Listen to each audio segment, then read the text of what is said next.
Assalamualaikum warahmatullahi wabarakatuh.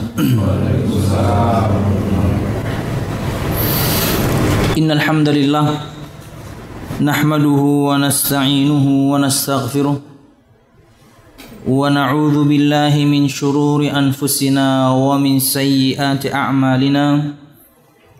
May yahdihillahu fala mudilla lahu wa may yudlil fala hadiya lahu. Asyhadu an la ilaha illallah wahdahu la syarika lah wa asyhadu anna Muhammadan abduhu wa rasuluh.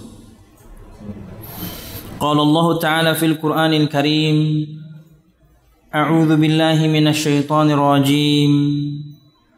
Ya ayyuhalladzina amanu taqullaha haqqa tuqatih wa la tamutunna illa wa antum muslimun. يا أيها الناس اتقوا ربكم الذي خلقكم من نفس واحدة وخلق منها زوجها وبث منهما رجالا كثيرا ونساء واتقوا الله الذي تساءلون به والأرحام إن الله كان عليكم رقيبا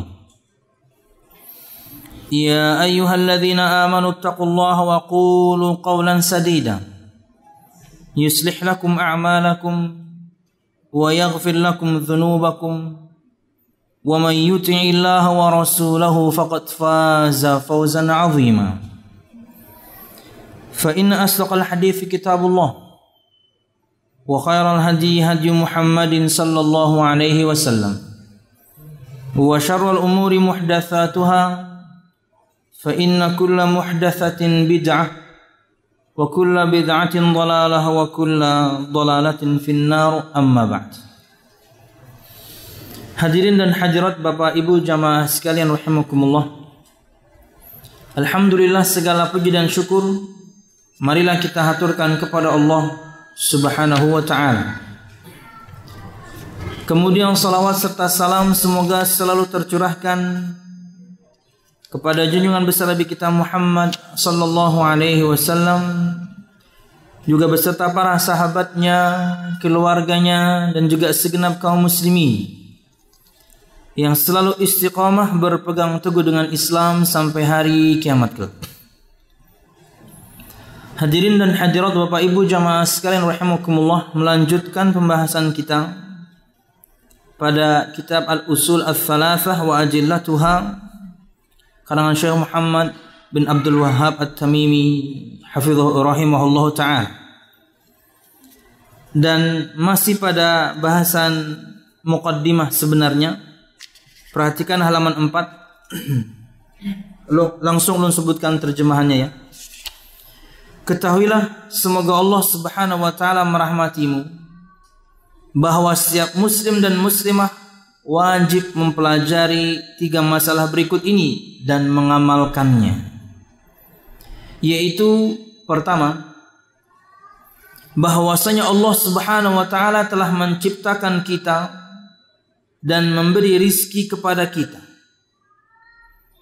serta tidak membiarkan kita sia-sia. Bahkan Dia telah mengutus Rasul kepada kita. Bahkan Dia telah mengutus Rasul kepada kita. Barang siapa yang mentaatinya, maka ia masuk surga. Dan barang siapa yang mendurhakainya, maka ia masuk neraka. Allah Subhanahu wa ta'ala berfirman dalam surah Al-Muzammil ayat 15 dan 16. Inna arsalna ilaikum rasulan syahidan alaikum kama arsalna ila fir'auna rasula fa'asa fir'aunu rasula fa'akhadnahu akhdhan wabila. Yang artinya adalah, sesungguhnya kami telah mengutus kepada kalian, hai orang-orang kafir Makkah, seorang rasul yang menjadi saksi atas kalian, sebagaimana kami dahulu telah mengutus seorang rasul kepada Fir'aun. Maka Fir'aun mendurhakai rasul itu, lalu kami siksa dia dengan siksaan yang berat. Jamaah sekalian rahimakumullah, bahasan kita pada pertemuan yang lalu yakni sampai di sini. Maka berikut bahasan kita yang baru untuk malam ini. Perhatikan halaman 5.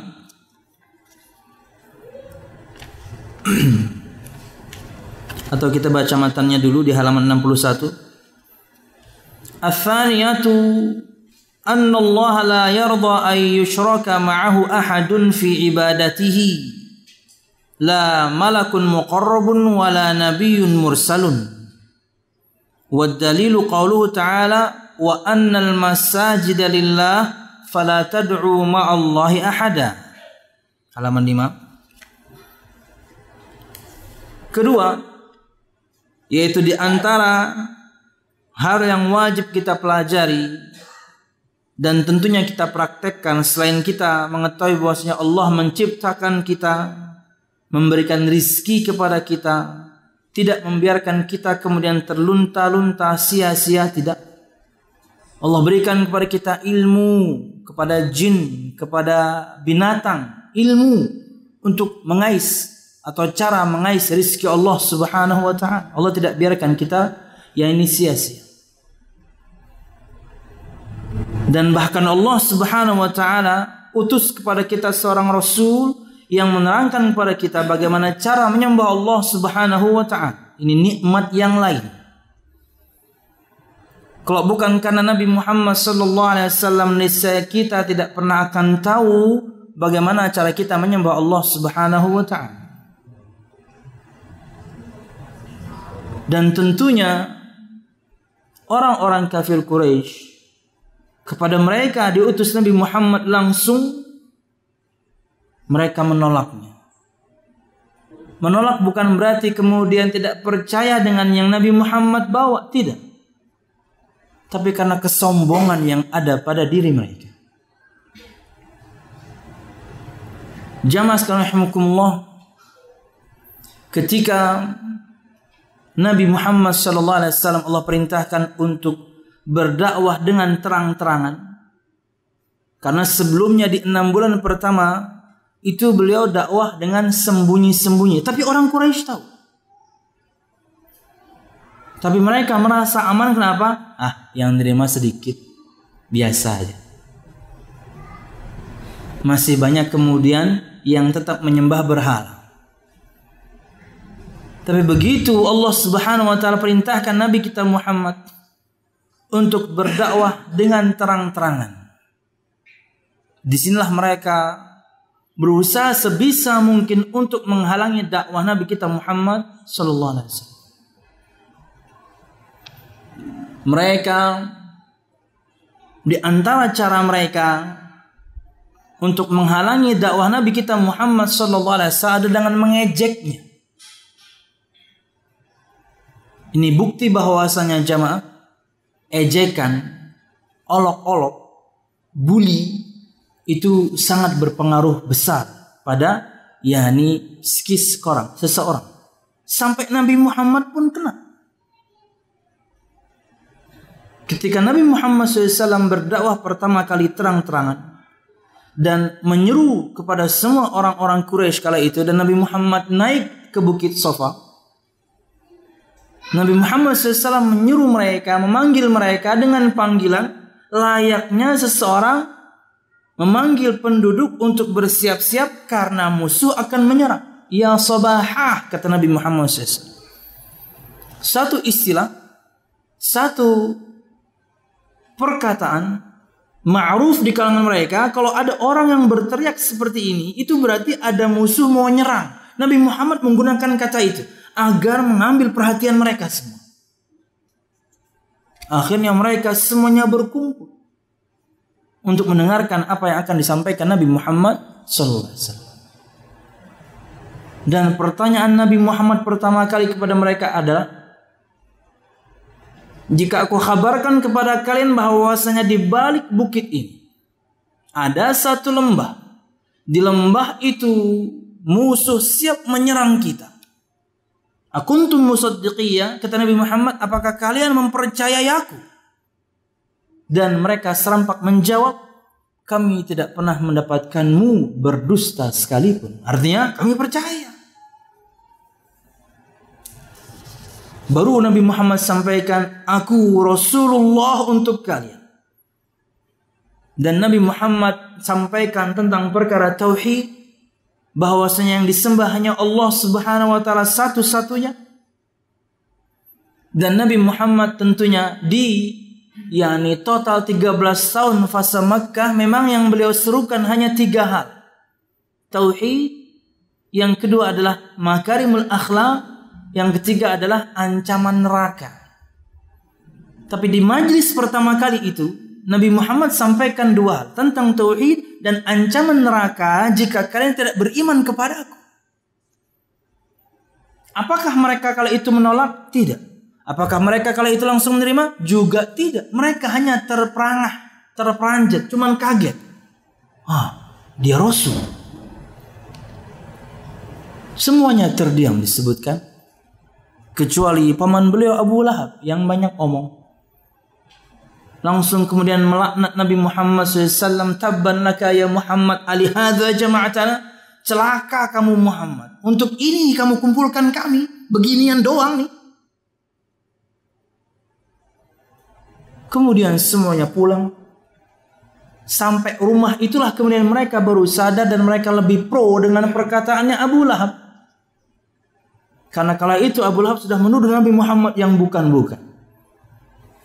Bahkan menunjuk dengan kedua tangannya akan berdustanya Nabi Muhammad SAW. Akhirnya setiap kali bertemu dengan mereka, Nabi Muhammad dihina. Dipanggil dengan panggilan Ibnu Abi Kabsyah, anaknya Abu Kabsyah. Abu Kabsyah itu adalah kunyah untuk kakek beliau dari ibunya. Dan kala itu kakek beliau ini beragama Nasrani, artinya berbeda dari semua orang kafir Quraisy. Kepada kakek itulah kemudian Nabi Muhammad dinisbatkan, ini cucu sama kakek sama aja. Ngaku-ngaku jadi Rasul, sama kakek sama aja. Artinya apa? Beragama tidak seperti agama orang kebanyakan. Terus waktu berlalu dan kemudian akan masuk musim haji. Mereka melakukan hajian. Karena hajian syariat Nabi Ibrahim selalu ada. Mereka juga tawaf, tapi kala itu mereka tawaf telanjang bulan. Mereka melakukan ibadah, tapi dengan begitu banyak perubahan sebelum kemudian diluruskan kembali oleh Nabi kita Muhammad sallallahu alaihi wasallam. Musim haji hampir datang, maka mereka, ini kita harus meeting ini untuk kita jegal si Muhammad ini sallallahu.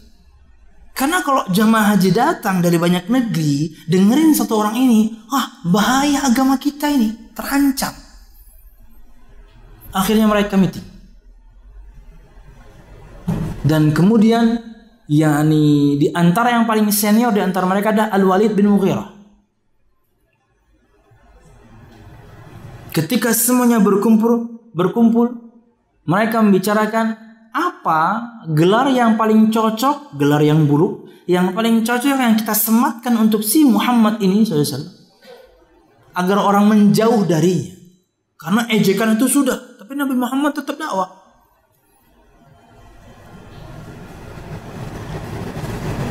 Kata Walid bin Mughirah, ayo, siapa yang mau berpendapat?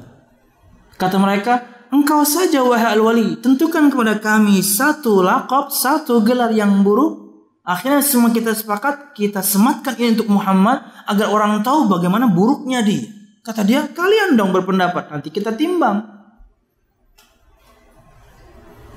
Kemudian pendapat pertama keluar, bagaimana kalau kita sematkan untuk dia kata-kata dia dukun. Langsung ditolak oleh Al-Walid. Enggak bisa. Yang dia katakan itu bukan mantra dukun. Kalian juga tahu itu bukan mantra dukun. Yang lain, bagaimana kalau kita sematkan kepadanya kata majnun, dia orang gila. Langsung ditolak juga oleh Walid. Semua kita tahu apa itu kegilaan. Semua kita tahu siapa itu orang gila. Muhammad bukan orang gila kan? Gak bisa. Yang lain. Langsung ditolak pendapat itu. Kemudian bagaimana kalau kita sematkan kata syair, tukang syair, penyair? Nggak bisa. Semua kita tahu bagaimana syair itu dibuat. Kan sekarang juga kita tahu nih bahwasanya yang namanya syair atau sajak itu biasanya baris pertama atau pantun, baris pertama dan baris ketiga biasanya ujungnya sama. Baris kedua dan baris keempat ujungnya juga sama. Standar bikin syair, standar bikin pantun, standar bikin lagu. Kata beliau, kita tahu bagaimana cara bikin syair. Yang dia sampaikan itu bukan syair. Kalian tahu juga itu bukan syair kan? Nggak bisa. Yang lain. Maksudnya kalau kita sematkan satu kata, padahal kita tahu itu adalah sebuah kesalahan, nanti kita yang malu sendiri. Kita sematkan dia dukun. Kita tahu dia bukan ngomong atau tidak berbicara dengan mantra-mantra dukun.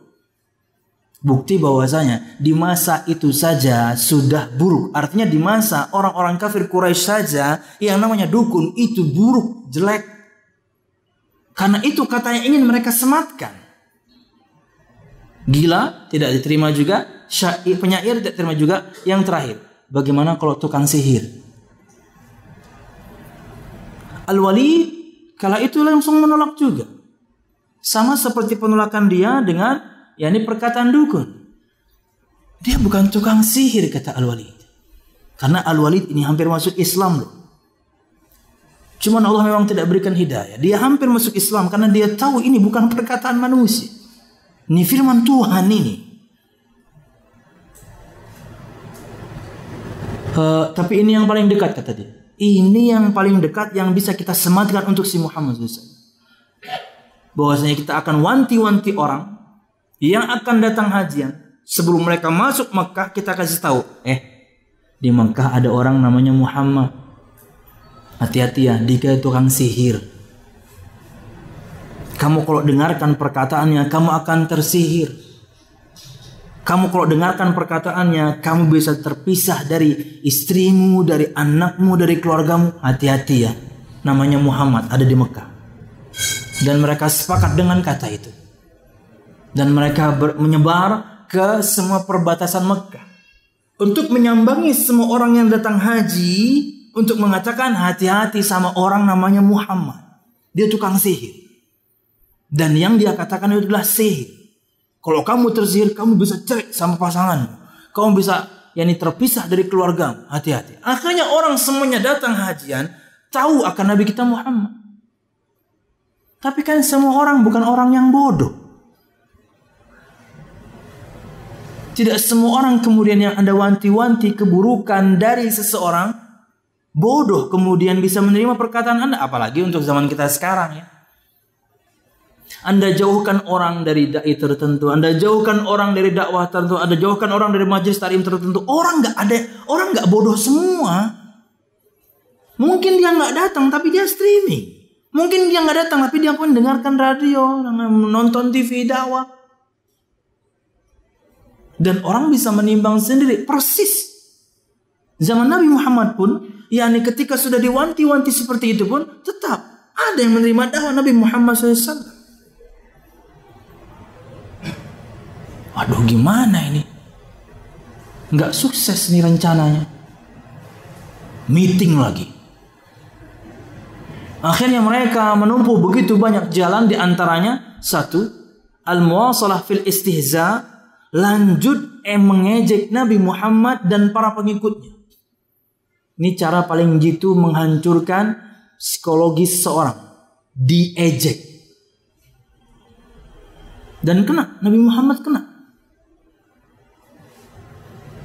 Dan Nabi Muhammad sedih. Tapi Allah Subhanahu wa ta'ala berikan ketenangan pada Nabi Muhammad. Sabar hai Muhammad, kamu bukan yang pertama. Nabi dan Rasul sebelumnya juga begini. Sabar aja. Dan mereka akan mendapatkan balasan dari apa yang mereka lakukan. Kamu santai aja. Tetaplah berdakwah. Karena versi mereka ya. Kalau misalnya pimpinannya saja hancur, skisnya kemudian dengan ejekan, apalagi pengikutnya. Di antara ejekan mereka kepada kaum muslimin yang menerima dakwah Nabi Muhammad SAW, khususnya yang miskin-miskin, adalah ketika mereka kaum muslimin melewati atau berpapasan dengan orang-orang kafir Quraisy, mereka mengatakan laqad ja'akum mulukul ard, telah datang kepada kalian raja-raja dunia. Ngejek maksudnya, kan ini orang miskin tapi ngikut si Muhammad SAW. Setiap lewat mereka mesti mengejek, dan ingat ini adalah sifat orang kafir, mengejek kaum muslimin.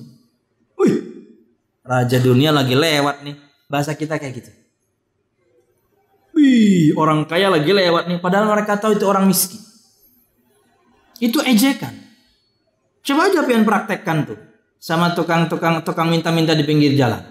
Ketika dia minta-minta, pian buka kaca mobil, wih, orang sugih. Wow, dicocoknya pian. Iya, karena itu ejekan yang paling dahsyat. Membalik keadaan. Tapi alhamdulillah Nabi Muhammad kuat, kaum muslimin pun kuat. Pian tahu cara berikutnya, mereka berusaha mengganggu Nabi Muhammad SAW dalam dakwahnya. Gangguan pertama, siapapun ada orang yang berusaha ingin mendengarkan dakwah Nabi Muhammad, mereka halang-halangi. Gak usah kamu dengerin si dia itu. Dihalangi orang ingin mendengarkan dakwah Nabi Muhammad. Cara yang kedua, mereka bahkan mengutus satu orang untuk belajar pintar bercerita. Sampai pergi ke banyak negeri untuk belajar begitu banyak cerita tentang raja-raja, tentang pemimpin-pemimpin negara, untuk menyaingi Al-Quran yang Nabi Muhammad sampaikan. Nah, prakteknya para pendongeng ini, ketika Nabi Muhammad ceramah di satu tempat, Nabi Muhammad berlalu, dia datang di tempat yang sama dan menceritakan ceritanya. Dulu ada seorang raja, bla bla bla, ada seorang pemimpin dunia, bla bla bla. Begitu selesai, gimana? Bagus cerita saya kan? Bagus cerita saya daripada yang dikatakan Muhammad itu. Bagus punya saya kan? Seperti itu gangguannya. Untuk menebarkan keraguan-raguan di hati kaum muslimin.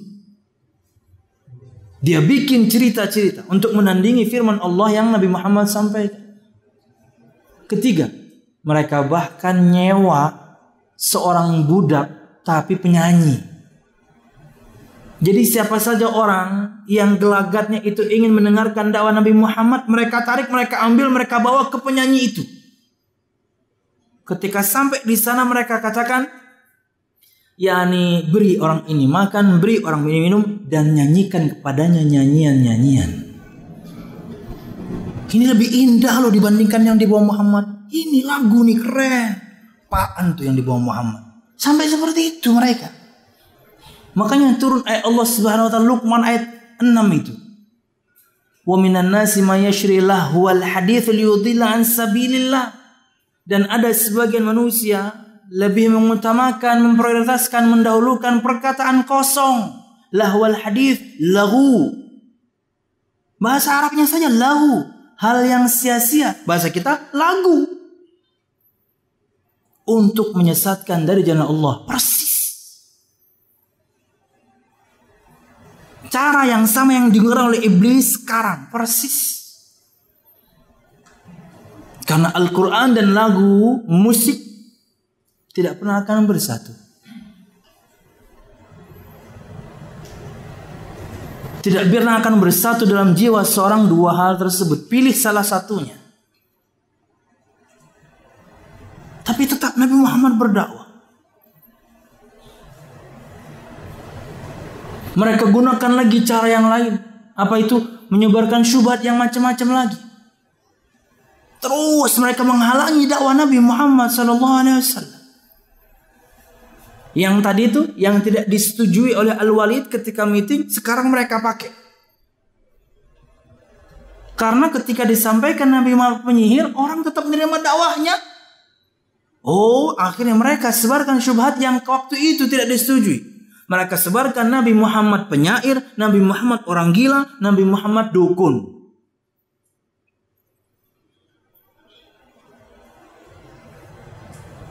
Subhanallah. Dan Nabi Muhammad juga langsung membantahnya.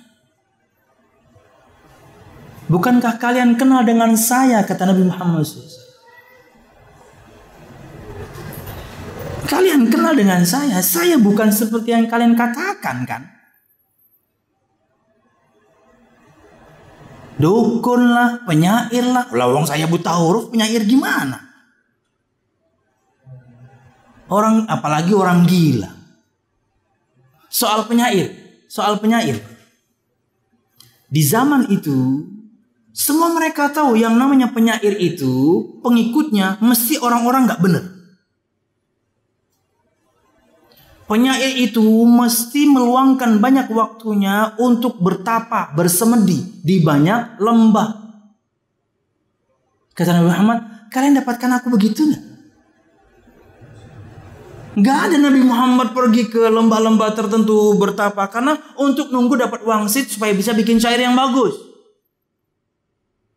Kalian tahu saya nggak begitu. Bahkan kalian tahu yang ikut saya siapa? Orang-orang baik semua, orang-orang saleh, orang-orang yang lulus. Abu Bakar As-Siddiq terkenal bahkan sebelum masuk Islam. Baiknya Abu Bakar As-Siddiq itu yang ikut saya. Semuanya terbantahkan. Cara yang lain, mereka berdialog, mereka berdebat. Tentunya ujungnya adalah ini orang harus dimatiin. Ingin berhenti dia dari dakwahnya, kalau cuman begini-begini doang kita kalah terus, harus kita bunuh nih orang. Barulah itu kemudian makar mereka yang terakhir untuk membunuh Nabi Muhammad dan gagal juga. Perjuangan Nabi Muhammad SAW nikmat untuk kita. Dia telah mengutus Rasul kepada kita. Barang siapa mentaatinya maka ia masuk surga. Barang siapa bermaksiat mendurhakainya ia masuk neraka. Kata Nabi Muhammad, kullu ummati yadkhuluna al-jannah illa man aba. Qalu wa man ya'ba ya Rasulullah? Qala man ata'ani dakhala al-jannah wa man 'asani faqad aba. Semua umatku masuk surga kecuali yang enggan. Kemudian para sahabat bertanya, siapa itu mereka yang enggan wahai Rasul? Kok ada orang enggak mau masuk surga itu? Kata Nabi Muhammad, barang siapa yang taat kepadaku, dia masuk surga. Dan barang siapa yang bermaksiat kepadaku, dialah orang yang enggan. Maka taati Nabi Muhammad SAW. Syukuri akan nikmat Islam ini karena perjuangan beliau SAW luar biasa. Semua yang ulun ceritakan tadi, pian bisa dapatkan di sirah Nabi. Entah itu Ar-Rahiqul Maktum, terjemahannya sudah ada. Atau dari Raudatul Anwar, terjemahannya pun sudah ada. Ringkasan Ar-Rahiqul Maktum.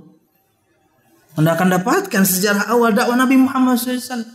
Yang membuat kita alhamdulillah makin bersyukur. Tidak sesusah itu, tidak sesulit itu kita memeluk agama Islam.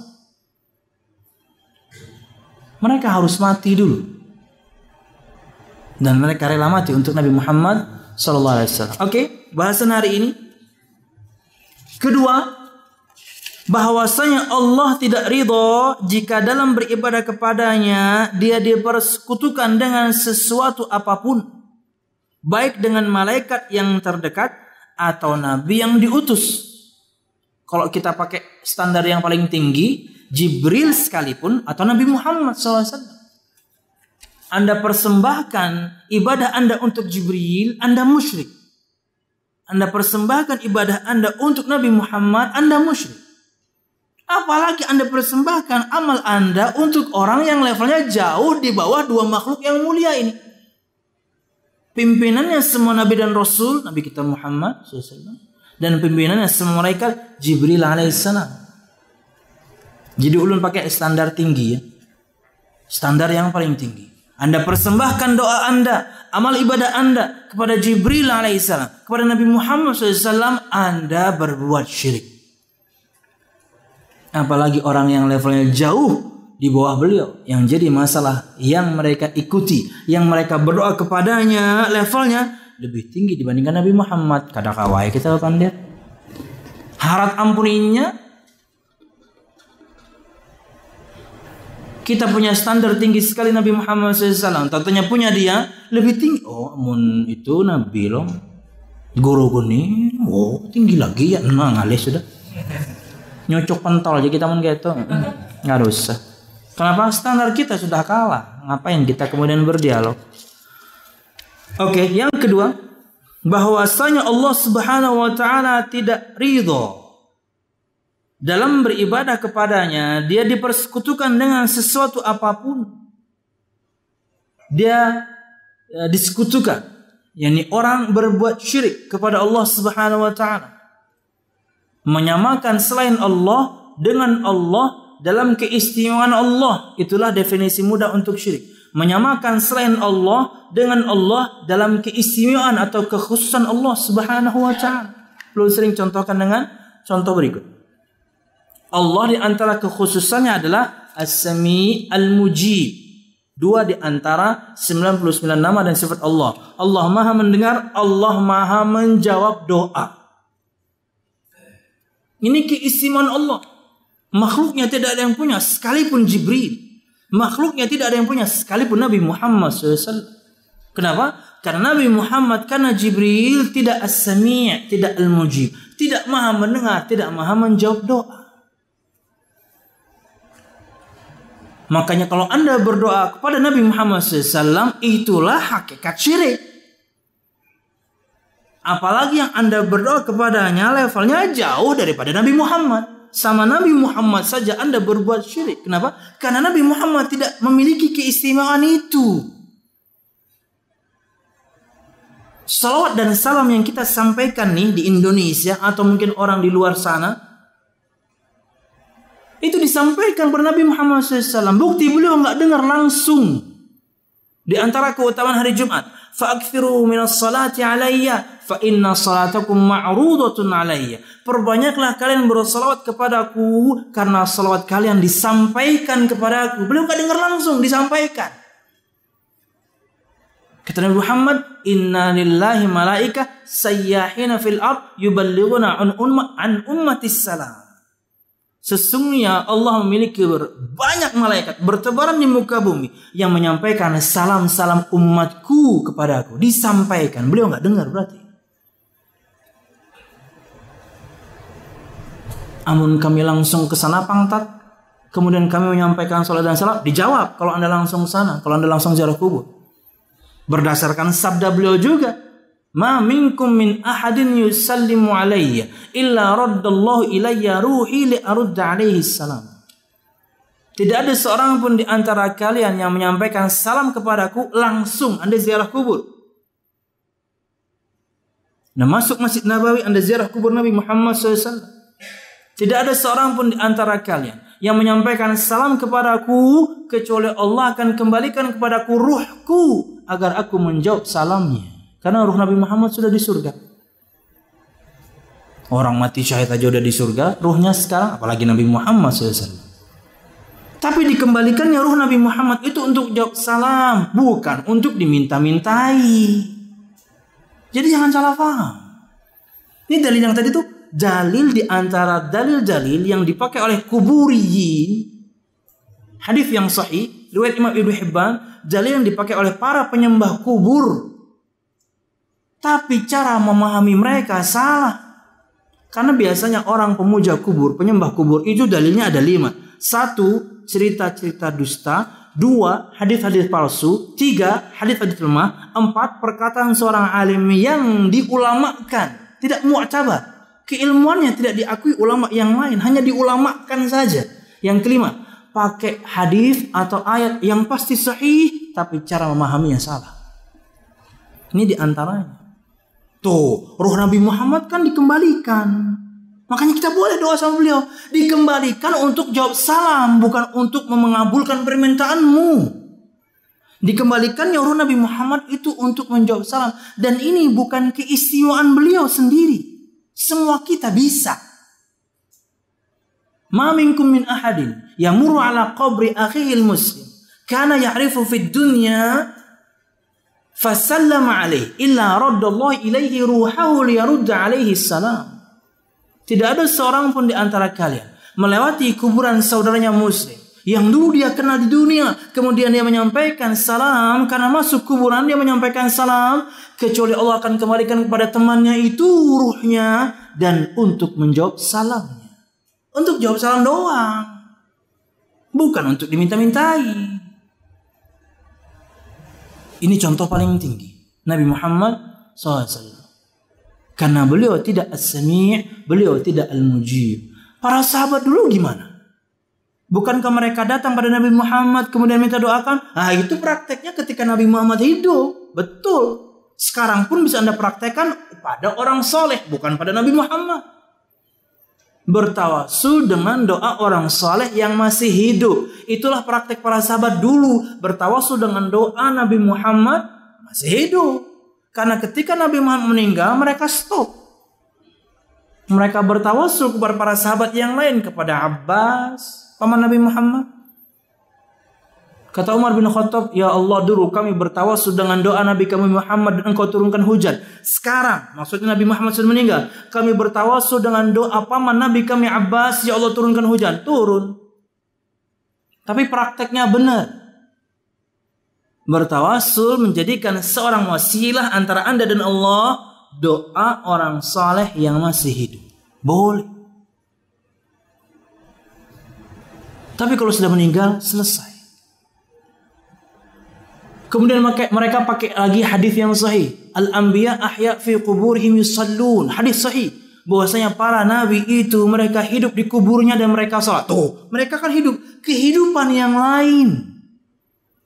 Tidak sama dengan kehidupan kita di dunia. Karena kalau sama, niscaya Nabi Muhammad masih membutuhkan kebutuhan layaknya manusia yang hidup. Makan, minum, dan lain sebagainya. Tapi kan enggak. Kehidupan yang lain. Dari mana pemahaman itu? Kita juga bingung. Kenapa para sahabat tidak seperti Anda fahamnya?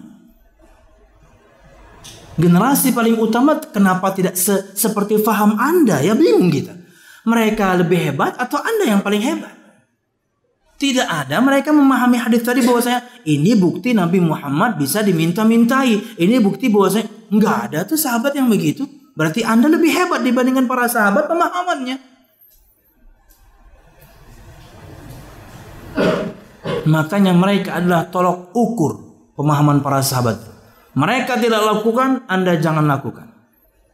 Mereka paling paham akan agama ini sepeninggal Nabi Muhammad sallallahu alaihi wasallam. Kedua, bahwasanya Allah tidak ridha jika dalam beribadah kepadanya dia dipersekutukan dengan sesuatu apapun.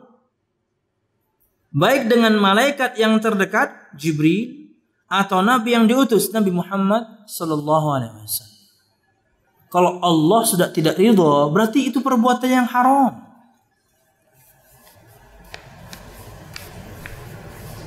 Allah tidak ridha untuk dipersekutukan. Ana aghna syuraka 'ani syirki. Aku adalah syarikat yang paling kaya. Aku enggak butuh persyarikatan. Aku enggak butuh sekutu. Faman asyraka ma'i ghairi taraktuhu wa syirkah. Maka barang siapa yang berbuat syirik kepadaku, aku tinggalkan dia dengan kesyirikan. Allah enggak butuh. Wallahu a'lam bissawab. Dalilnya adalah firman Allah Subhanahu wa taala dalam surah Al-Jin ayat 18. Allah berfirman, "Wa annal masajida lillahi fala tad'u ma'allahi ahada." Yang artinya adalah dan sesungguhnya masjid-masjid itu adalah kepunyaan Allah, maka janganlah kalian menyembah seorang pun di dalamnya di samping menyembah Allah Subhanahu wa taala. Jamaah sekalian rahimakumullah, sedikit dari keterangan Syekh Muhammad bin Shalih Al-Utsaimin untuk poin ini. Kata Syekh, al-mas'alatu tsaniyah mimma yajibu alaina ilmuhu anna Allah subhanahu wa ta'ala la yadha ayyushraka ma'ahu fi ibadati ahadun bal huwa wahdahu al-mustahiqqu lil ibadah wa dalilu dhalika ma dzakarahu al-muallif. Masalah yang kedua yang wajib kita ilmui dan kita praktekkan. Selain kita tahu Allah Maha pemberi rizki, Allah tidak biarkan kita hidup sia-sia. Bahkan Allah berikan kita rizki yang luar biasa, diutusnya kepada kita seorang Rasul hingga kita tahu cara bagaimana menyembah Allah Subhanahu wa taala. Satu. Yang kedua, di antara masalah yang harus kita ilmui dan harus kita amalkan adalah bahwasanya Allah Subhanahu wa taala tidak meridhai untuk dipersekutukan dengannya dalam peribadatan kepadanya. Bahkan Allah satu-satunya yang berhak untuk diibadahi. Yang berhak untuk diibadahi itu hanya Allah. Makanya tafsir la ilaha illallah adalah la ma'budu bihaqqin illallah. La ilaha illallah, tiada Tuhan selain Allah, artinya tiada Tuhan yang berhak untuk disembah selain Allah. Karena Tuhan banyak, tapi semuanya tidak ada yang berhak untuk disembah. Tuhan itu banyak, yang disembah orang itu macam-macam, tapi yang benar hanya satu, Allah Subhanahu wa ta'ala. Dan dalilnya adalah yang disebutkan oleh pengarang di sini, yaitu surah Al-Jin ayat 18. Kemudian kata Syekh Al-Utsaimin dalam syarahnya, "Fanahallahu ta'ala ayyad'u wal insan ma'allahi ahadan." Maka Allah Subhanahu wa ta'ala melarang manusia untuk menyeru atau berdoa kepada selain Allah, siapapun dia.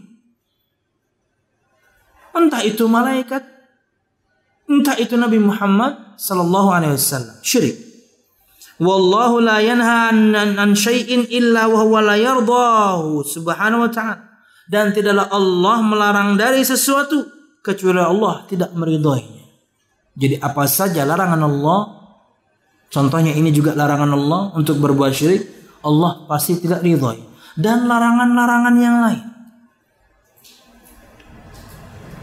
jangan lakukan ini, jangan lakukan itu, tinggalkan perbuatan ini, tinggalkan perbuatan itu. Itu semuanya larangan, berarti Allah tidak ridhoi kalau Anda melakukan. Allah Subhanahu wa ta'ala berfirman dalam surah Az-Zumar ayat 7,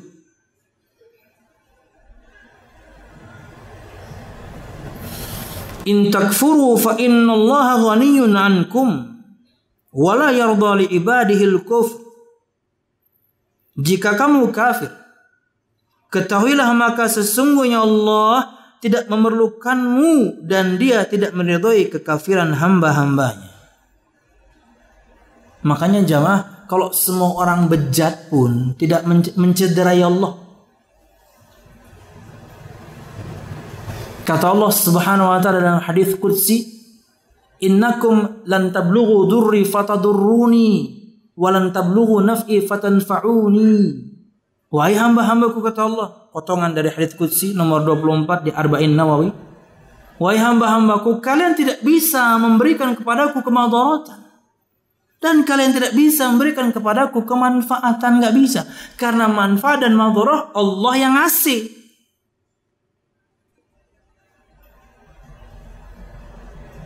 Dan Allah kemudian melanjutkan, "Lau anna awwalakum wa akhirakum wa insakum wa jinnakum ala afjari qalbi rajulin wahidin minkum ma naqasa dzalika min mulki syai'a." Atau kama qala sallallahu alaihi wasallam. Kata Allah lewat lisan Nabi Muhammad, "Wahai hamba-hambaku, jika awal kalian dan akhir kalian, manusia dan jinnya, semuanya bejat, semuanya jadi orang fajir, semuanya jadi orang buruk, tidak mengurangi sedikit pun dari kerajaanku," kata Allah Subhanahu wa ta'ala. Enggak. Kemaksiatan kita itu tidak mencederai Allah. Ketaatan kita tidak bikin Allah makin mulia. Allah sudah maha mulia. Karena ketaatan yang kita lakukan manfaatnya untuk kita. Kemadaratan yang kita lakukan akan kembali kepada kita. Kalau sebagian di antara pian berteman tentunya dengan ulun dan mungkin mendapatkan broadcastan ulun tadi sore, ini salah satu contohnya. Dan tentunya spesifik postingannya tadi adalah dari Ustaz Aris Munandar hafizallahu ta'ala, berkaitan dengan zina adalah hutang. Artinya keburukan yang Anda lakukan, Anda akan bayar sendiri. Keburukan yang Anda lakukan akan kembali kepada Anda sendiri, tidak mencelakai Allah. Begitu juga ketaatan. Anda ketika melakukan ketaatan tidak membuat Allah makin agung, enggak, untuk Anda manfaatnya. kita diberikan solusi dalam masalah yang sedang kita hadapi atau akan kita hadapi. Kita akan diberikan rizki dari jalan yang tidak diduga-duga, padahal Allah sudah tentukan rizki dari awal. Akan diberikan dari jalan yang tidak diduga-duga. Dimudahkan semua urusan kita karena kita bertakwa. Dan kemudian apa? Allah Subhanahu wa taala akan ampuni dosa-dosa kita dan lipat gandakan pahala kita. Ini orang-orang bertakwa. Jamaah sekalian rahimakumullah, perhatikan satu riwayat berikut dari Abdullah bin Umar bin Khattab radhiyallahu anhuma. Nabi Muhammad sallallahu alaihi wasallam bersabda, "Birru aba'akum tubirrukum abna'ukum wa'afu ta'ufu nisa'akum." Berbaktilah kepada orang tuamu, niscaya anak-anakmu akan menjadi anak-anak yang berbakti kepadamu. Al jaza'u min jinsil amal. Anda baik sama orang tua, anak Anda nanti baik sama Anda. Balasan sesuai jenis amalan. Kemudian wa'ufu atau wa'ifu, milikilah iffah, kesucian hati, yang dengannya kemudian seorang jauh dari perbuatan zina. Kata beliau, hindarilah zina sehingga niscaya istrimu tidak akan berzina. Anda melakukan, istri Anda akan melakukan. Makanya kata Imam Syafi'i, inna zina dainun fa in istaqradtahu fa innal wafa'a min ahli baitika fa'lami. Sesungguhnya zina itu adalah hutang. Jika kamu berhutang, yang membayarnya anggota keluargamu. Cerita nyata ini. Dan disebarkan oleh sebagian ustadz kemarin ceritanya. Tentunya di Saudi Arabia kejadiannya. Bagaimana seorang berzina dengan perempuan hamil. Kemudian ketika perempuan ini minta pertanggungjawabannya, dengan ringan dia mengatakan, cari laki-laki yang lain, itu bukan benih saya.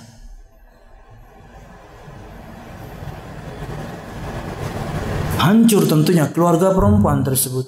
Malu, hancur, dan lain sebagainya. Waktu berjalan.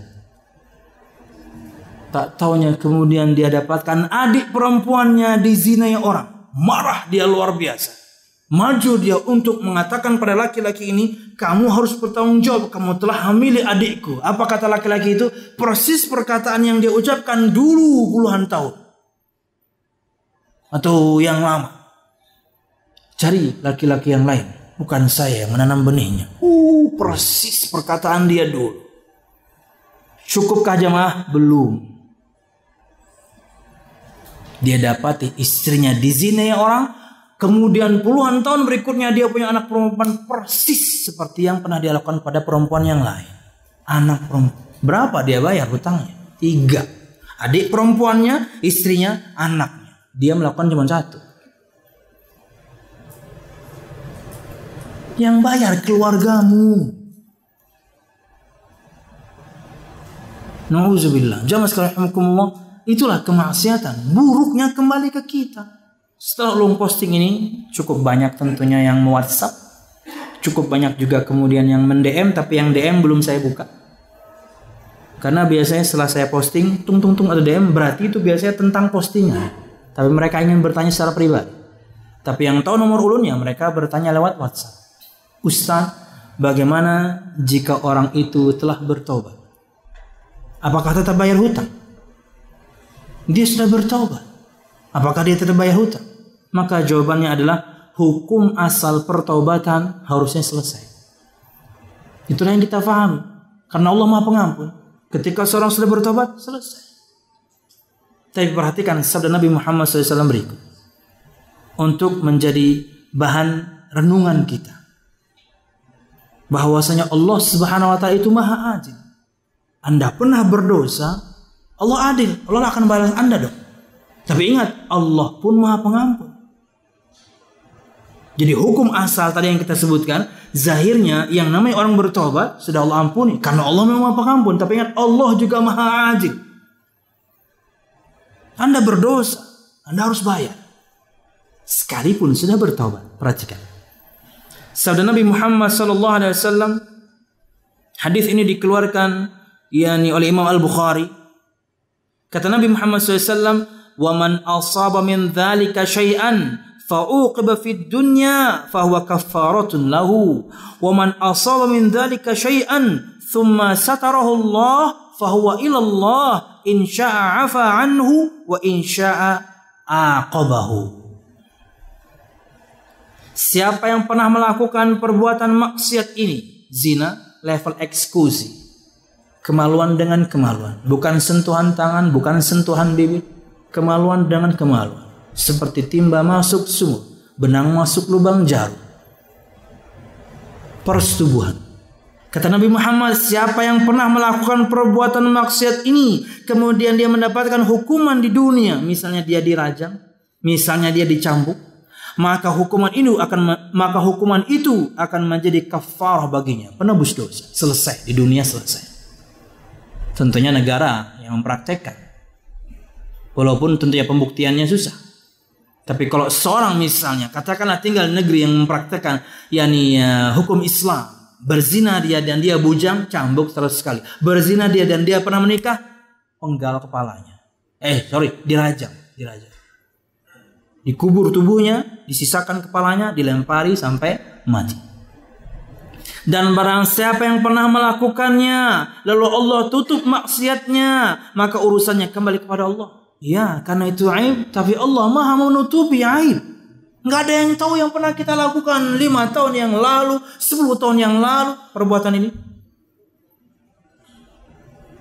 Dan siapa yang pernah melakukannya, lalu Allah tutup maksiatnya, maka urusannya kembali kepada Allah. Terserah Allah. Allah bisa mengampuninya karena Allah memang Maha Pengampun, atau Allah menghukumnya sesuai kehendaknya karena Allah adil.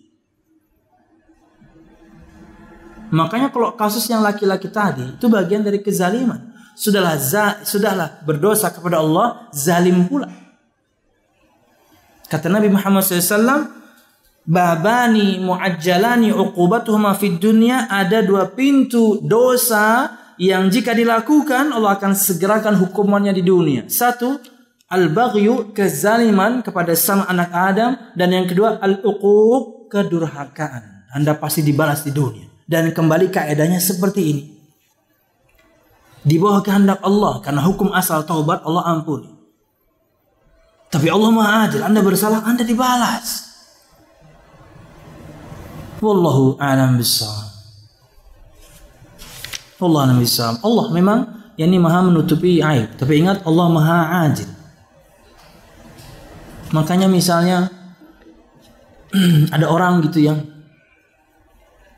selalu merasakan keresahan, ibadah nggak tenang, baca Quran apalagi, selalu dapat bisikan-bisikan buruk. Yang gitu-gitu ulun biasanya langsung tembak gitu. Karena tidak terjadi yang demikian kecuali karena dosa masa lalu.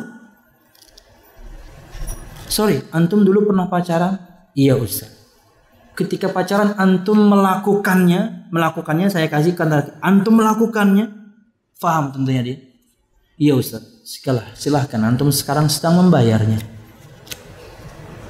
Antum melakukan sendiri, nggak ada orang yang tahu. Antum merasakan adabnya pun sendiri, nggak ada orang yang merasakan. Allah adil kok. Tapi istiqomahlah. Allah Maha Pengampun. Jangan lakukan lagi. Dan kalau sekarang antum belum menikah, menikahlah. Itulah jalan keluarnya. Ya. Karena Allah berikan yang halal, kenapa kemudian kok pilih yang haram? Menikah, halal, diberkahi, berpahala. Yang ini boro-boro, sudahlah dosa. Kegundahan yang Anda dapatkan, belum lagi kemudian tabungan dosa Anda di akhirat, belum lagi kezoliman, macam-macam. Anda kira selesai begitu saja? Enggak. Itulah kenapa kita tidak bisa celakai Allah, kita tidak bisa berikan manfaat pada Allah, karena dua-duanya dari Allah ke kita. Semua kita jadi orang taat tidak membuat Allah makin agung, karena Allah memang Maha Agung. semua kita maksiat, tidak mencerdai Allah, tidak mengurangi kekuasaan Allah. Enggak, Allah tetap maha kuasa. Karena semuanya kembali manfaatnya kepada kita ya. Wallahu a'lam bishawab. Kemudian kembali ke perkataan Syekh Al-Utsaimin. Wa qala ta'ala, dan Allah juga berfirman dalam surah At-Taubah ayat 9. Fa in taradaw anhum fa innallaha la yarda 'anil qaumil fasiqin. Allah berfirman dalam surah At-Taubah ayat 96, fa in taradaw anhum fa innallaha la yarda 'anil qaumil fasiqin. Sekalipun kamu menerima mereka, maka Allah tidak akan ridho kepada orang-orang yang fasik. Artinya kalian ketika mempersekutukan Allah Subhanahu wa taala dengan kerelaan, Allah enggak setuju, Allah enggak suka. Tapi itulah pilihan kalian. Sudah sampai dalil kepada Anda, firman Allah, sabda Nabi Muhammad, semuanya kembali kepada kita. Faman syaa'a falyu'min wa man syaa'a falyakfur. Yang mau beriman monggo, yang mau kufur juga silakan. Tapi tanggung akibatnya masing-masing. Yang beriman tentunya surga Allah menanti, yang kufur sebaliknya. Kemudian kata Syekh, fal kufru wasyirku la yardahu Allah Subhanahu wa ta'ala. Maka kekufuran dan kesyirikan Allah tidak meridainya. Bal innama arsala rusula wa anzala al-kutuba limuharabatil kufri wasyirki wal qadha alaihima.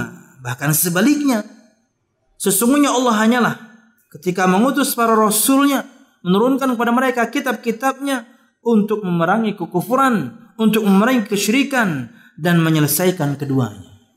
Jadi diutusnya para rasul ini tanda tujuan ini. Bukan cuma agar kita tahu bagaimana menyembah Allah, tapi agar kita tahu mana yang syirik dan kita tinggalkan.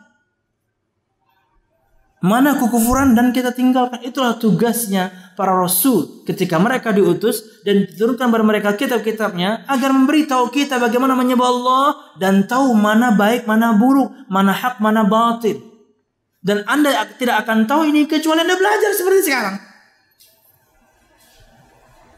Anda tidak pernah akan tahu halal haram, baik buruk, hak dan batil, kecuali Anda belajar. Maka harus luangkan waktu untuk selalu belajar. Nggak mesti tiap hari juga, mungkin sepekan 2 kali gitu ya, sepekan 3 kali bagus ya, sepekan sekali juga nggak apa-apa. Tapi Anda harus recharge terus ilmu ini. Terkadang mungkin dengan materi yang sama, bahkan mungkin dengan kitab yang sama, bahkan mesti ada faedah yang disampaikan Ustaz tidak disampaikan Ustaz yang lain. Bertambah khazanah ilmu Anda. Kenapa? Anda hadir majelis ta'lim. Kemudian Allah Subhanahu wa taala berfirman, "Wa qatiluhum hatta la takuna fitnah wa yakuna ad-dinu kulluhu lillah." Dalam surah Al-Anfal ayat 39 Allah Subhanahu wa taala berfirman, "Wa qatiluhum hatta la takuna fitnatu wa yakuna ad-dinu kulluhu lillah. Fa in intahu fa innallaha bima ya'maluna basir." Dan perangilah mereka itu sampai tidak ada lagi fitnah dan agama hanya bagi Allah semata.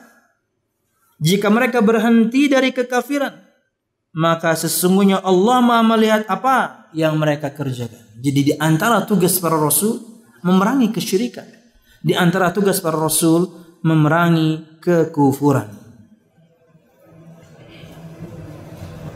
Kemudian kata beliau, wa idza kana Allah la yarda bil kufri wasyirki fa innal wajiba 'alal mu'mini alla yarda bihima li'anna al mu'mina ridahu wa ghadabuhu tab'un ridallah wa ghadabihi fayaghdibu lima yaghdib wa yarda bima yardahu Allah 'azza wa jalla.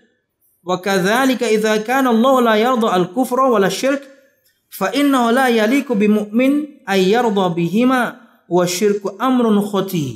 قال الله تعالى إن الله لا يغفر أن يشرك به. Sejam sudahlah. Oke, saya sedikit lagi. Qala ta'ala, innallaha la yaghfiru an yushraka bihi wa yaghfiru ma duna dzalika liman yasha. Wa qala ta'ala, innahu man yushrik billah faqad harramallahu 'alaihi al-jannah wa ma'wahu an-nar wa ma lidh-dhalimin min ansar. Wa qala an-nabiy sallallahu alaihi wasallam, man laqiya Allah la yushriku bihi syai'an dakhala al-jannah wa man laqiya Allah yushriku bihi syai'an dakhala an-nar. Kata beliau, dan syirik adalah perkara yang sangat khatir, berbahaya. Di antara prinsip dasar seorang muslim, dia harus tahu akan bahayanya kesyirikan. Ini prinsip dasar seorang muslim. Dia harus tahu bahwasanya syirik adalah perkara yang sangat berbahaya. Kenapa? Karena jika orang mati dengannya, tidak sempat bertobat, Allah tidak mengampuni dosanya. Dalam surah An-Nisa 48 Allah Subhanahu wa taala berfirman, innallaha la yaghfiru an yushraka bihi. Sesungguhnya Allah tidak mengampuni untuk dipersekutukan dengannya. Allah tidak mengampuni dosa syirik. Orang yang wafat tapi masih syirik. Tapi kalau orang yang belum wafat sempat bertobat dari kesyirikannya, ya diampuni. Karena Allah Maha Pengampun sekalipun dosanya syirik. Kayak tadi ya, di perjalanan ke sini ada pertanyaan tapi pakai bahasa Inggris. Waduh. Ya, dia memperkenalkan diri. Nama saya Fulan. Kemudian saya dari negara Fulani, tapi sekarang saya ada di Banjarbaru. Ustadz, apakah Anda bisa berbahasa Inggris? Saya bilang, saya bisa sedikit-sedikit. Saya akan coba. I am not good in English, but I will try. Totonya dia ngomong panjang. Wah, repot. Saya bilang dulu. Wah. Tapi kan ada Google ya. Ya. Iya. Artinya saya paham. Dia mendapati di Banjarbaru dan sekitarnya, Ustaz, saya temukan di sini, yakni orang yang mempraktekkan kesyirikan begitu banyak. Bagaimana hukum salat saya? Dia mengatakan. Saya katakan, kemudian saya pernah mendengar ceramah seorang ustaz akan tidak sahnya salat kita di belakang seorang imam pelaku kesyirikan. Saya ingin tahu pendapat ustaz bagaimana. Gampang jawabnya saya, nggak usah panjang-panjang.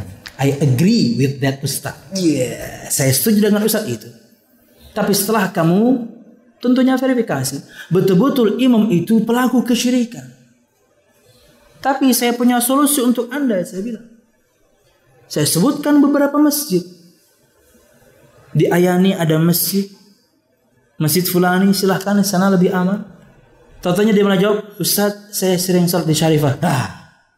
Udah tepat saya bilang. Cuman jauh Ustaz, saya lebih tepatnya di Loktabat katanya. Habis ini saya akan googling dulu mana masjid-masjid yang aman. Ya. Dari luar negeri dia ingin buka usaha dia di sini. Subhanallah. Tapi ya seperti itu. Totonya dia dapatkan ini praktek kesyirikan begitu banyak. Subhanallah, perhatian sekali ya. Semoga Allah berkahi. Mungkin dia nonton sekarang. Allah a'lam bishawab. Itulah pentingnya belajar bahasa Inggris ya. Alhamdulillah bisa-bisa sedikit jualan. Apalagi ada Mbah Google ya Allah. Aduh. Tapi nggak semua jawaban saya tadi dari Mbah Google. Saya bisa sedikit-sedikit. Sering nonton film action juga saya. Film actionnya film Indonesia ya. Apa hubungannya sama bahasa Inggris ya? Oke. Jamaah kita tutup dengan ini. Prinsip dasar seorang muslim dia harus tahu akan bahayanya syirik. Bahwasanya orang yang berbuat syirik Allah tidak ampuni. Dan dalam surah Al-Maidah ayat 72 sebagai penutup, Allah Subhanahu wa taala berfirman akan bahaya syirik. Innahu man yusyrik billah, sesungguhnya barang siapa berbuat syirik kepada Allah, faqad harramallahu alaihi jannah, maka Allah telah haramkan untuknya surga, wa ma'wahun nar, dan tempat kembalinya neraka, wa ma lidh-dhalimin ansar, dan tidaklah untuk orang-orang yang zalim memiliki penolong, karena enggak bisa ditolong. Nabi pun enggak bisa tolong Anda kalau Anda meninggal di atas kesyirikan kepada Allah Subhanahu wa taala. Wallahu a'lam bishawab. Ini yang bisa saya sampaikan. Mohon maaf jika ada kesalahan. Insyaallah kita akan lanjutkan di pertemuan yang lain, yaitu poin yang ketiga. Ingatkan saya, poin yang ketiga halaman 6 insyaallah di pertemuan mendatang. Wallahu a'lam bishawab.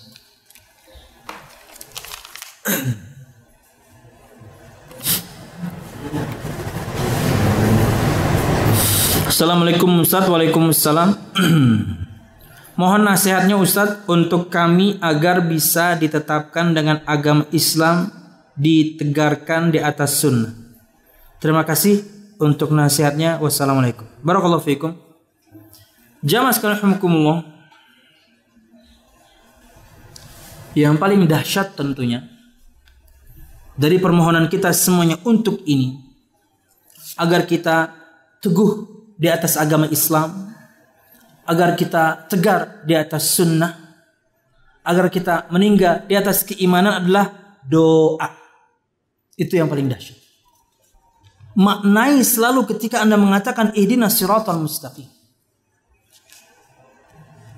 Selami maknanya. Makanya salatnya jangan cepat-cepat. Anda ketika mengatakan ihdinas siratal mustaqim, Anda sedang minta petunjuk. Tunjuki kami ya Allah jalan yang lurus. Entah itu hidayah irsyad, ada ustadz menyampaikan firman, Anda mudah faham. Ada ustadz menyampaikan sabda, Anda mudah faham. Bukan cuma mudah faham ya, kemudian hidayah taufik, Anda mudah mempraktekkan yang diceramahkan. Anda mudah mempraktekkan apa yang diajarkan. Itulah yakni hidayah.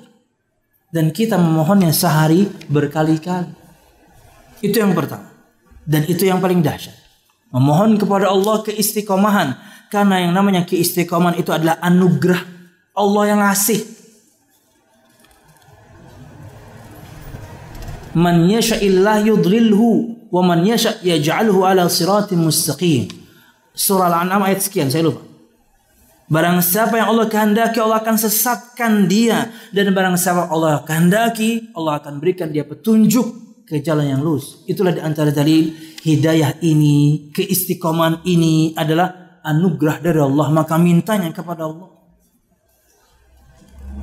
2. Dan ini harus dari kita tentunya, selain berdoa. Apa itu? Takwa. Ada perintahnya lakukan, ada larangannya tinggalkan. Anda sudah berdoa minta petunjuk, dalam praktek sehari-harinya memang Anda melakukan perintahnya, Anda meninggalkan larangannya. Sisanya mungkin yang nomor 3, temannya. Pilih teman yang baik. Pilih teman yang mensupport ketakwaan Anda. Pilih komunitas yang mendukung ketakwaan Anda. Yang selalu mengingatkan ketika kita futur. Yang selalu mengingatkan ketika kita bersalah. Bukan malah mendiamkan. Teman macam apa itu? Ketika kita bermaksiat malah didiamkan. Tidak. Teman sejati malah yang menasehati. Tentunya jangan di depan umum. Berduaan saja. Karena siapapun juga malu ketika dinasihati di depan umum. Sekalipun Anda benar, Anda menyakiti hatinya. Jangan. Ini baru teman. Yang ulun sering sampaikan, terkadang orangnya gak asik. Teman-teman yang soleh terkadang orang yang gak asik. Tapi itulah teman sejati. Dia yang mengingatkan Anda akan kebaikan.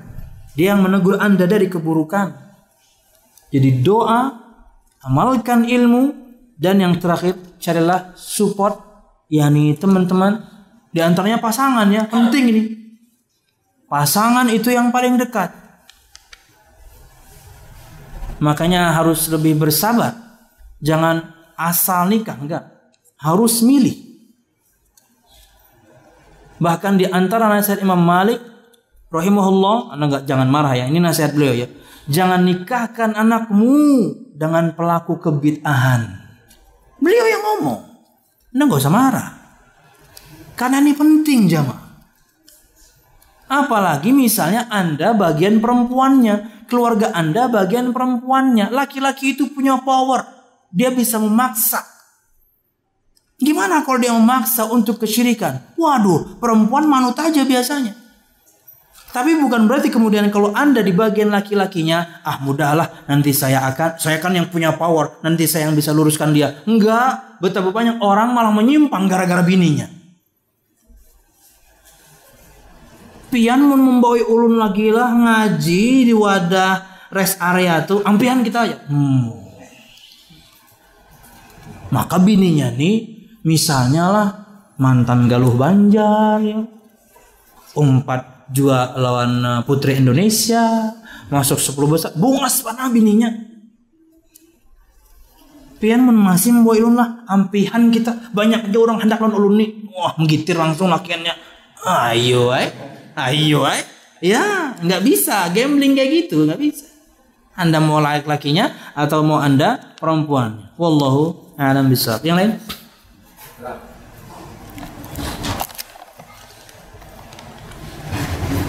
Silakan. Waalaikumsalam. Ustaz, ini ada yang berpernyataan soal misalkan bahwa sebaik-baik amalan kalau tidak diusaha maka akan sia-sia. Nah, dari sisi lain ada yang mungkin kalau nggak ayat persis ya, yang bahwa Rasulullah diutus dari Rasul salah satunya adalah untuk menyempurnakan akhlak. Nah, jadi di sini bisa dipahami mungkin sama saudara-saudara kita kata-kata menyempurnakan akhlak ini yang penting kita hidup di dunia ini kan yang penting berhubungan aja sama manusia itu baik. Terus Allah kan maha baik. Nah, jadi di sini antara yang pertama tadi sama yang kedua tadi ini sebetulnya berlawanan itu Kak. Kalau baiknya rusak akan sia, yang kedua tadi yang penting bermuamalahnya baik sama manusia, Allah juga maha baik. Nah, dengan dasar tadi Rasul diutus untuk ya Rasul selalu menyempurnakan akhlak kita. Siap. Jamaah sekalian rahimakumullah. Ulun sebutkan tadi kalau tidak salah bahwasanya 13 tahun Nabi Muhammad SAW di fase Mekah itu yang disampaikan cuma 3 hal memang. Tauhid, akhlak, dan neraka. Kenapa kemudian Anda bentur-benturkan? Kan semuanya bisa berjalan selaras. Kalau kemudian kita pilih mana yang lebih utama, lihatlah bagaimana ketika Nabi Muhammad berdakwah. Tauhid dulu. Ketika beliau utus sahabatnya untuk berdakwah, beliau juga ingatkan tauhid dulu. Kenapa Nabi Muhammad bersabda, sesungguhnya engkau diutus untuk menyempurnakan yakni akhlak? Karena mereka sudah punya norma kala itu. Mereka menjunjung tinggi kejujuran. Mereka menjunjung tinggi saling menolong satu sama lain. Itu sudah ada di bangsa Arab. Tapi keburukan mereka yang lain banyak. Malu punya anak perempuan. Membunuh anak perempuan hidup-hidup. Takut punya anak. Macam-macam. Norma ada. Tapi keburukan juga banyak. Makanya Nabi Muhammad ingin sempurnakan. Ingat Hilful Fudul. Kejadian Hilful Fudul. Ada satu cerita di mana ada pedagang dari Yaman. Dia terzalimi di Makkah. Barang dia sudah diambil tapi nggak dibayar. Karena dia pendatang. Ya ini seenaknya saja orang Makkah kemudian nggak mau bayar. Naik dia ke atas bukit, bersyair dia, tapi isi syairnya menyinggung orang-orang yang zalim kepada dia. Saya ini dagang, saya jual, Anda beli, ya sini dong duitnya.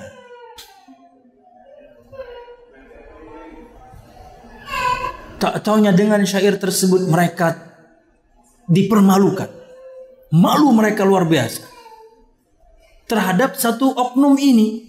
Kenapa kok belanja nggak bayar? Ente bikin malu kita. Akhirnya mereka meeting. Nabi Muhammad ikut meeting itu. Nabi Muhammad umurnya 35 waktu itu. 5 tahun sebelum Nabi Muhammad jadi Nabi dan Rasul. Nabi Muhammad ikut meeting itu.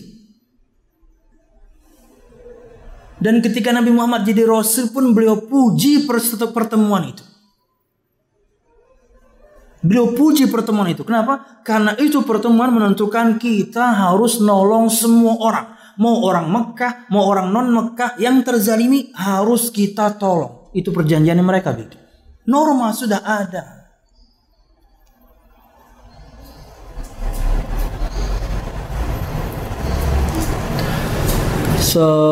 Sahabat yang mulia,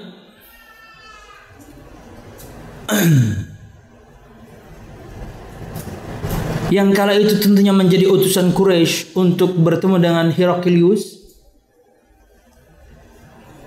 Dia bawa penerjemah karena Heraklius. Bisa kita terjemahkan Hercules sepertinya bisa. Pemuka Romawi. Herakl dalam bahasa Arab diterjemahkan dengan Heraklius. Dia ingin bertemu dengan pemuka Quraisy. Kemudian seorang di antara mereka mendatangi dengan membawa penerjemah dan percakapan terjadi dengan penerjemah. Di Sahih Bukhari hadisnya nomor 7 kalau nggak salah, percakapan panjang ini. Dia bertanya tentang sifat-sifat Nabi Muhammad detail. Bukti bahwasanya Nabi Muhammad disebutkan di Taurat. Apakah dia dari keturunan kabilah ternama? Oh, paling ternama. Dia keturunan Quraisy. Apakah pengikutnya orang-orang miskin atau orang-orang kaya? Orang miskin. Apakah pengikutnya makin banyak atau makin sedikit? Makin banyak. Apakah dia diusir oleh umatnya? Diusir. Semua info benar semua. Anda tahu di tengah-tengah percakapan dia mengatakan pada penerjemahnya bahwasanya jika penerjemah Herakl ini dia berdosa, kasih tahu saya, kita dustain juga. Dan dia mengatakan saya sangat mungkin berdusta kala itu. Tapi kata dia, saya nanti malu kalau suatu saat orang tahu saya pernah berdusta. Saya bisa bohong waktu itu.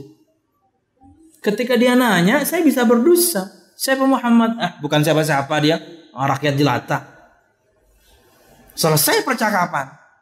Karena nggak sesuai dengan isi Taurat kalau begitu. Dia bisa bohong. Betul ya? Di sana ada namanya Muhammad ngaku sebagai nabi jadi rasul ya. Kata siapa? Sok tahu. Bisa aja. Dia dari keturunan orang ternama ya? Enggak, dari rakyat jelata. Yalah, biasa aja. Pengikutnya ada sih, dikit. Orang-orang kaya yang bisa dia rayu, dikit. Dia diusir. Oh enggak, dia diterima. Tapi sama orang-orang kaya aja dikit. Bisa dia berdosa, bisa. Tapi apa yang dia junjung tinggi apa? Kejujuran. Saya takut nanti suatu saat saya ketahuan pernah bohong. Ini orang kafir yang ngomong ini. Norma sudah ada, kebaikan sudah ada. Banyaknya mereka junjung tinggi, tapi keburukan jauh lebih banyak. Itu yang Nabi Muhammad ingin luruskan. Jadi tidak perlu dibenturkan. Belajar akhlak, tauhid nggak penting, nggak bisa. Anda kalau nggak belajar tauhid, bagaimana Anda mengesahkan ibadah ini untuk Allah? Anda akhlak Anda kayak malaikat, Anda syirik, percuma.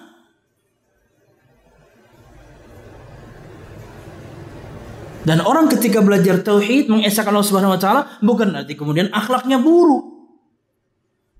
Akidah dia yang luruslah, tauhid dia yang luruslah, harusnya membuat dia manusia yang lebih baik. Jadi dua-duanya bisa berjalan, tidak perlu kemudian dibenturkan. Wallahu a'lam. Yang terakhir ini ya. Bismillah. Assalamualaikum warahmatullahi wabarakatuh. Ustadz, dibenarkankah berdakwah melalui video dari saudara-saudara kita yang masih melakukan kebid'ahan dan kesyirikan, yang mana video-video tersebut diupload di media sosial untuk berdakwah dengan maksud agar saudara-saudara kita menjadi sadar mendapatkan hidayah? Maksudnya menyebarkan video penyimpangan orang. Mungkin ya, yang saya paham seperti itu ya. Menyebarkan video penyimpangan yakni orang agar yang lain tidak terkelabui. 50-50, separuh-separuh. Ya. Kita berdakwah itu harus berstrategi. Apalagi kemudian kita dengan manhaj ini minoritas lah. Ya, sedikit. Tapi lambat laun di banyak tempat, Banjarmasin, Banjarbaru, Martapura, di sini, Batu Licin, Palangkaraya, di Rantau, kita sedang berkembang. Yayasan kita bermunculan, membawahi banyak lembaga pendidikan, membawahi masjid-masjid, membawahi musalla. Semangat dalam berdakwah penting, harus. Tapi harus lihat situasi dan kondisi. Tidak semua kebenaran kita sampaikan sekaligus. Tidak semua kebenaran kita sampaikan sekaligus. Fahami ini. Perlu strategi. timingnya salah, tempatnya salah, orangnya salah, ya nggak diterima. Selembut apapun Anda ngomong. Kenapa? Salah timing, salah tempat. Jangan karena semangat Anda 1, 2 atau 3 gelintir orang di kalangan semua teman-teman yang sedang belajar mengaji ini, belajar manhaj ini, akhirnya berimbas buruk kepada banyak lembaga yang sedang kita bangun. Tapi kan supaya ngasih tahu orang, ini kajian kita live. Kurang apa? Sampaikan kebenaran di sini. Kajian kita live, ketika direkam pun nanti di-upload, kemudian di YouTube, bahkan untuk di Banjarmasin, untuk Masjid Imam Syafi'i dan yang lain, itu live langsung begitu pengajian selesai, filenya jadi di YouTube.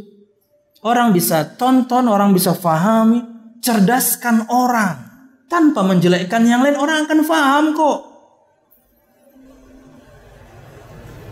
Orang Indonesia itu standarnya pemaaf, tapi jangan diusik. Anda usik, mereka lebih sangar dibandingkan yang lain. Itu kita itu. Kita ini sangat pemaaf. Cuman jangan diusik. Sudahlah.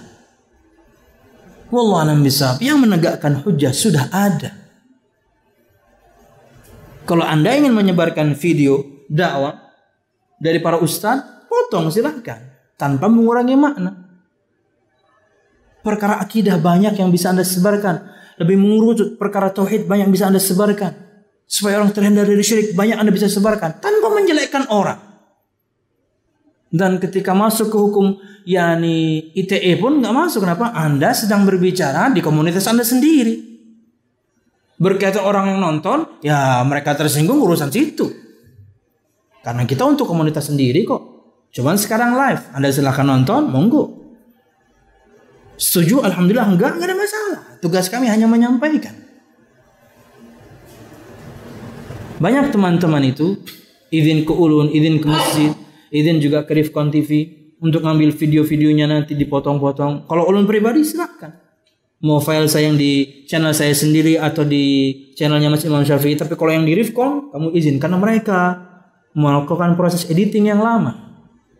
Itu sebuah karya. Kalau sudah di Rifkon itu karya. Ada copyrightnya istilahnya. Anda pengen potong-potong izin dulu. Tapi untuk yang saya pribadi, kemudian yang di Masjid Imam Syafi'i, untuk video saya silahkan saya bilang. Tapi jangan mengurangi maknanya. Dan sertakan link aslinya. Biarkan. Silahkan tonton aslinya. Tapi mungkin Anda bikin yang semenit, yang bikin 5 menit buat IGTV gitu ya. No problem. Gak ada masalah. Untuk yang di Masjid Imam Syafi'i silahkan izin ke masjidnya dan ke individu ustadznya. Semuanya bisa diraih. Saya Ahmad Zainuddin, Ustaz Hafiz, semuanya bisa diraih. Gampang. Nomornya gampang. Akun medsosnya ada. Izin, selesai. Potong, no problem. Dan tidak perlu didramatisir.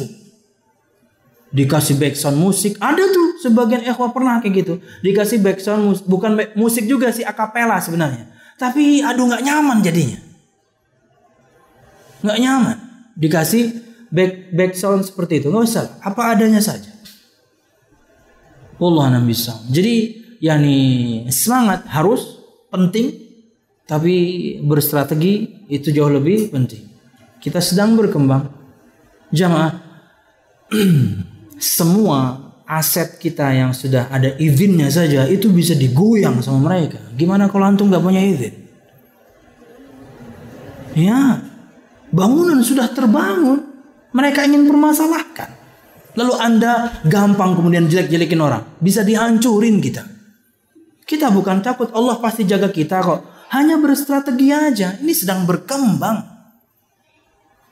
Di Banjarmasin, pengajian terkadang bisa benturan 3 masjid. Pengajian kita bisa 3 tempat. Dulu ngumpulak di satu tempat. Sekarang bisa 3 berbarengan. Nggak boleh, sudah boleh. Kenapa? Sudah masanya, sudah zamannya. Waktu itu kita sampai meeting satu masjid atau pengajian, kok masjid yang lain ngadakan juga, kenapa nggak ngumpul saja?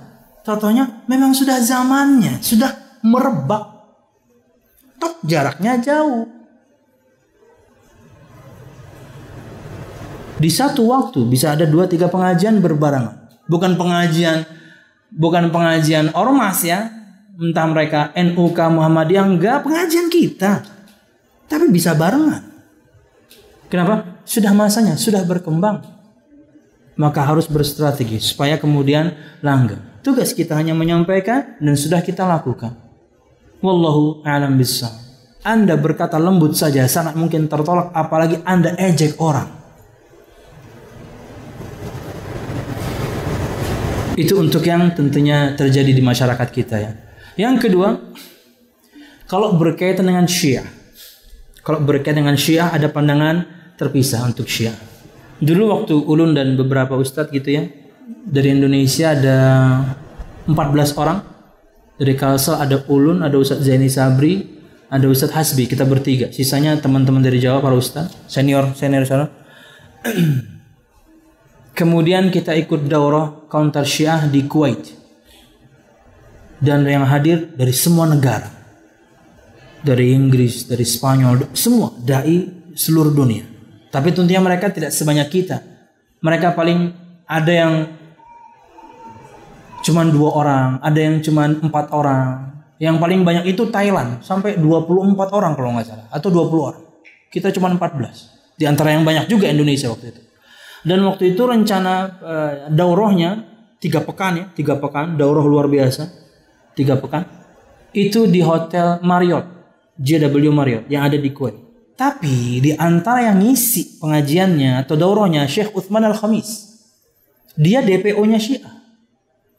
Dia mentaubatkan orang Syiah jadi Sunni ribuan orang karena dakwahnya. Ini dicari benar sama orang-orang Syiah, pengen dibunuh Syekh ini. Dia di antara yang ngisi kajian kita. Dan di Kuwait itu Syiahnya banyak, pengen tahu digagalkan. Mereka mungkin kirim surat apa atau ancaman, akhirnya tempat kami dipindah. Tempat kami semua dipindah. Tidurnya dipindah, meetingnya dipindah. Kenapa? Karena di hotel tersebut berbahaya. Mereka tahu jadinya kan, ini akan di sini selama 3 pekan nih. Gampang nih kita bunuh nih orang nih. Enggak, akhirnya dipindah. Intinya apa? Berstrategi, bukan takut. Karena ini dai dari seluruh dunia datang untuk diajari bagaimana cara mengkonter Syiah. Nah, di antara tanggung jawab yang terjadi, Anda dan itu sudah zaman medsos, 2014 sudah zaman medsos. Walaupun waktu itu yang masih booming tentunya paling tinggi adalah masih Facebook. Dari 2008 masih Facebook di 2014. Kata beliau, boleh bikin fake akun kedua. Boleh tidak menggunakan nama asli, silahkan. Tapi ingat, tujuan akunnya khusus mengcounter Syiah. Kenapa? Karena mereka berani bunuh Anda. Karena darah Anda halal untuk mereka. Makanya ini ulun berikan jawaban terpisah.